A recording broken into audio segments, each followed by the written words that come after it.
आज से हम लोग सर्जरी भी देख रहे हैं। तो सर्जरी में सबसे पहले जो हम लोग जीआईटी चालू करेंगे, जीआईटी। तो सबसे पहले जो जीआईटी हम लोग देख रहे हैं, तो सबसे पहले इसको थोड़ा सा एक सेकंड। तो सर्जरी में सबसे पहले हम लोग जीआईटी में सबसे पहले ईसोफेगस देखेंगे। तो ईसोफेगस में सबसे पहले इसका एनाटॉमी देखते हैं। तो बेसिकली ईसोफेगस होता क्या है, फूड पाइप होता है। फूड पाइप मतलब जो खाने को कहाँ लेके जाता है, स्टमक में लेके जाता है। और ये मस्कुलर ऑर्गन होता है, ये मस्कुलर पाइप होता है, बेसिकली मस्कुलर होता है। और ये कनेक्ट करता है अपना ओरल कैविटी से स्टमक को कनेक्ट करता है।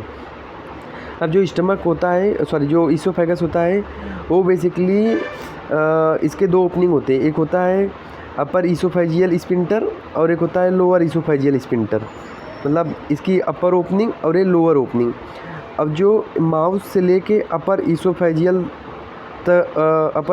ओपनिंग तक का जो डिस्टेंस है वो 15 सेंटीमीटर है।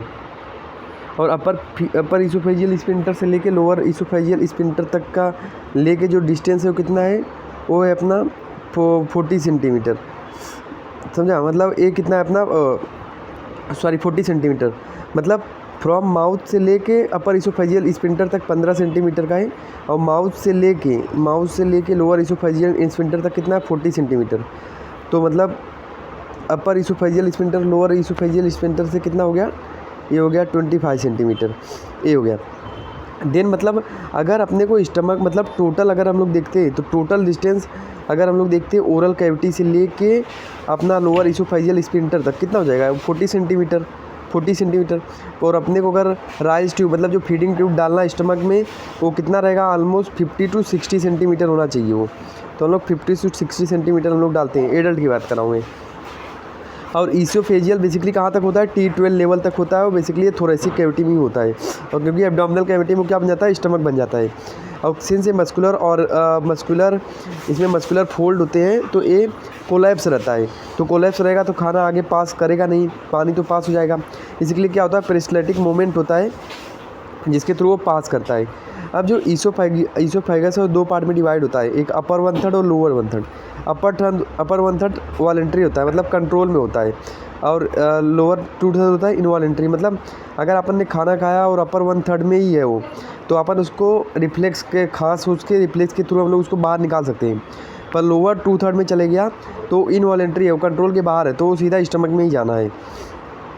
उसके बाद ये हम लोग ने देख लिया। उसके बाद इसका हम लोग अगर ट्रांसफर सेक्शन देखेंगे तो इसका क्या होता है, बाहर वाली लेयर कहते हैं सिरोसा, फिर मसल लेयर, फिर सब म्यूकोसा, फिर म्यूकोसा है। तो आउटर टू इनर। तो इसको हम लोग इधर पे डायग्राम में देखते हैं। तो इसको हम लोग इधर पहले देख लेते हैं। तो जो म्यूकोसा होती है और इसके मसल लेयर में कौन कौन है, आउटर लॉन्गिट्यूडनल मसल लेयर और इनर सर्कुलर मसल लेयर। और सर्कुलर और इनर सर्कुलर और आउटर मतलब सर्कुलर और लॉन्गिट्यूडनल मसल लेयर के बीच में क्या होते हैं, नर्व प्लेक्सस होते हैं, कनेक्टिव टिश्यू होते हैं। और जो म्यूकोसा होता है, बेसिकली जो म्यूकोसा होता है अपर 1/3 में सिंपल एपिथेलियम का होता है, स्क्वैमस एपिथेलियम का। और लोअर 2/3 में होता है कोल्यूमिनार एपिथेलियम। तो ये ध्यान रखने का अपने को। तो जैसे सबसे पहले हम लोग ए वाला डायग्राम देखते हैं। तो ए डायग्राम हम लोग देखते हैं तो देखो, ये ट्यूबुलर स्ट्रक्चर होता है। ये अपना क्या है, ईसोफेगस की एंडोस्कोपी है। एंडोस्कोपी मतलब हम लोग कैमरा डालते हैं, कैमरा डाल के देखते हैं स्ट्रक्चर को। अब देखो ये अपना क्या है, ये अपना है अपर ईसोफेजियल स्पिंटर, मतलब वो शुरू की ओपनिंग। और मैंने बताया माउथ से लेके यहाँ तक का डिस्टेंस कितना होता है, ये डिस्टेंस अपना कितना होता है, अभी मैंने बताया 15 सेंटीमीटर। और माउथ से लेके लोअर ईसोफेजियल स्पिंटर का कितना होता है, 40 सेंटीमीटर। ये तो अपर ईसोफेजियल स्पिंटर है। और ये क्या है, ये क्या है अपना, ये है लोअर ईसोफेजियल स्पिंटर। मतलब माउथ से लेके यहाँ तक का डिस्टेंस कितना होता है अपना, 40 सेंटीमीटर। तो ये हो गया। और अपर और लोअर ईसोफेजियल स्पिंटर के बीच का कितना है डिस्टेंस, 25 सेंटीमीटर। तो ये हो गया। तो ये है अपना लोअर ईसोफेजियल स्पिंटर। ये जाके कहाँ खुलेगा, एलईएस, इसको हम लोग बोल रहे हैं एलईएस, लोअर ईसोफेजियल स्पिंटर। ये जाके खुलेगा स्टमक में। देखो ये हो गया। उसके बाद ये अपन ने देख लिया। उसके बाद हम लोग आगे ए वाला थोड़ा देखते हैं। तो देखो सबसे पहले ये अपना ओरल कैविटी है। और ये पूरा डिस्टेंस जो ईसोफेजियल जंक्शन है, ये यहाँ तक का डिस्टेंस, ये है ईसोफेजियल जो जंक्शन बन रहा है, यहाँ तक का डिस्टेंस कितना होता है, 40 सेंटीमीटर का। पर माउथ से लेके अपर माउस से लेके जो बोलते हैं यहाँ पे इसकी ओपनिंग है, एक क्या है अपर इसोफेजियल स्फिंक्टर यूईएस, और लोअर इसोफेजियल स्फिंक्टर कहाँ पे हो गया 40 सेंटीमीटर पे। तो ये यहाँ पे क्या आएगा अपना एलईएस आएगा, एलईएस। तो माउस से लेके अपर इसोफेजियल स्फिंक्टर तक का डिस्टेंस कितना है 15 सेंटीमीटर, और माउस से लेके लोअर इसोफेजियल स्फिंक्टर तक का गैप कितना है 40 सेंटीमीटर। तो ये दोनों बीच के डिस्टेंस कितना हो गया 25 सेंटीमीटर, ये हो गया।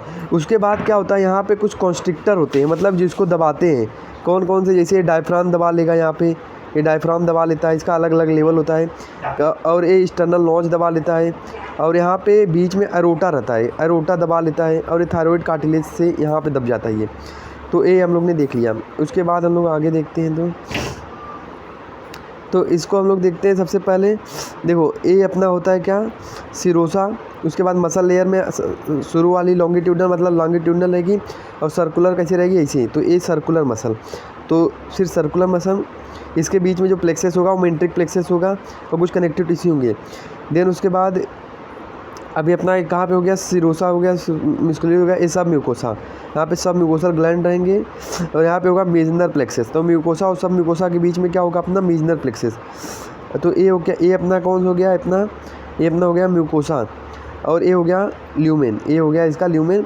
और मैंने बताया जो अपर 1/3 है उसकी जो लाइनिंग होती है स्क्वैमस एपिथेलियल रहता है, और लोअर 2/3 का कोलुमिनार एपिथेलियल रहता है। तो ये अपना सर्जरी का मतलब ये पहला वीडियो हो गया। तो इसके बाद हम लोग आगे नेक्स्ट देखेंगे, इसमें जो ब्लड सप्लाई वगैरह इसको हम लोग आगे देखेंगे। तो ये अपना पहला हो गया जीआईटी का।